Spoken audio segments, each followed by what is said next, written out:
শিখাবে।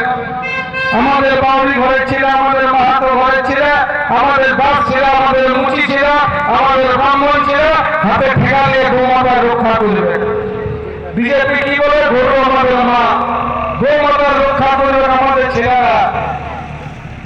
আর ভারতকে বিশ্বের সব থেকে বড়, পৃথিবীতে সব থেকে বেশি গরু মাংস বিক্রি করার জায়গায় নিয়ে গেছে নরেন্দ্র মোদী।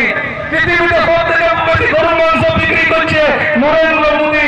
যখন কংগ্রেস ছিল তখন 7 নম্বরে ছিল, নরেন্দ্র মোদী আসার পরে গরু মাংস বিক্রিতে ভারত 2 নম্বরে। আমার কথা বিশ্বাস করতে হবে না। যদি মোবাইলটা আছে, খেচরা মোবাইলে দিকে নাও, ঘুষে দিকে নাও গুগলে, যে ভারত এখন গরু মাংস বিক্রিতে কত নম্বরে। গরু মাংস বিক্রিতে ভারতকে 2 নম্বরে নিয়ে গেছে।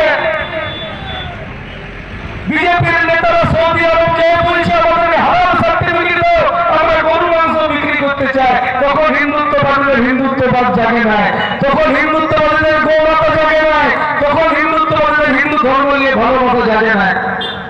ভারতবর্ষে সবচেয়ে বেশি গরু মাংস কোথায় বিক্রি হয়? যোগীর উত্তরপ্রদেশে।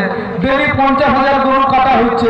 ওই হিন্দুত্ববাদীরা প্রশ্ন করবেন না মোদীকে যে আপনারা শিখেছেন যে হিন্দুদের মা গরু, গো মাতা বটে আমাদের, তার উত্তরপ্রদেশে 50,000 গরু কেন কাটাচ্ছে ডেলি?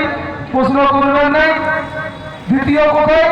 গুজরাট, মোদীর গুজরাট 40,000 গরু ডেলি কাটাচ্ছে। প্রশ্ন করবেন না হিন্দুত্ববাদীরা যে আপনারা হিন্দুত্বের কথা বলে ভোটছেন, জয় শ্রীরামের কথা বলে ভোটছেন, আর আপনারা এখনো গরু মাংস বন্ধ করতে পারেন না কেন?